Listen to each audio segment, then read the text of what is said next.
Hello, hello, and welcome everybody.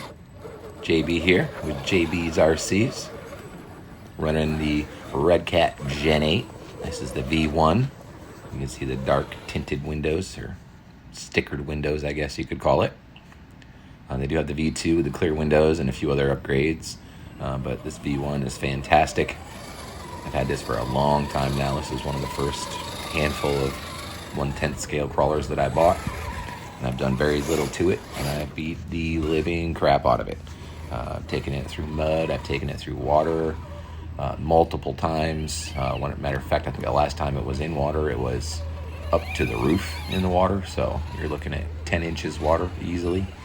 The only reason it was even moving was the front tires have some weights in them, so the front end was weighted down, and the front tires were the only thing touching. The back was actually floating the last time I had it in the water. And knock on wood, but nothing has broken on this. Very surprised with this truck. Again, huge Redcat fan, just for the durability of the vehicles that I've owned of theirs. I have 3, I believe, at the moment, and I've owned a few more over the course of my 4 or 5 years of being in the hobby. And really a great company, and lots of aftermarket stuff available for these as well. If you guys aren't familiar with the Gen 8, it is a poly body, but it is velcroed to the fenders and has a lot of bracing in there, and those fender flares on the side, molded mirrors and all that stuff, the front grille and the front headlights. It's actually a really nice truck, ready for lights. Those rear lights are ready to go, buckets and all.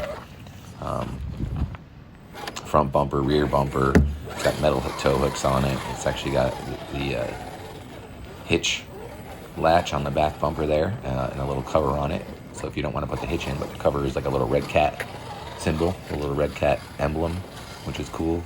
Even on the inside, like the Velcros for the battery holder say Redcat. And, very cool truck. There's a lot of little details in this that are really nice, and that's why I like it, and I do love the look. Now again, for its 1/10 scale, the truck is quite large. It's probably the largest bodied 1/10 scale truck that I have. And of course, these were larger bodies, but it is still a little bit big for what it should be. I did change a couple things on this. My usual tires and rims, as always. I got some metal Hot Racing 2.2 bead locks on there. Lost a few of the center caps over the years, so you'll see some of the center caps are on and some aren't, so don't worry about that.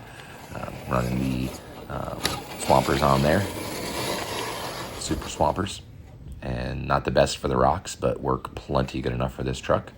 Like I said earlier, I do have some wheel weights added to the front, just some brass wheel weights added on the inside there. And the rear is just the tires and rims. And then I run a 3S battery on it, but it's still stock servo, stock motor, stock ESC, stock shocks, drive shafts, axles, pardon me, got the hiccups, I guess. Stock RX and TX.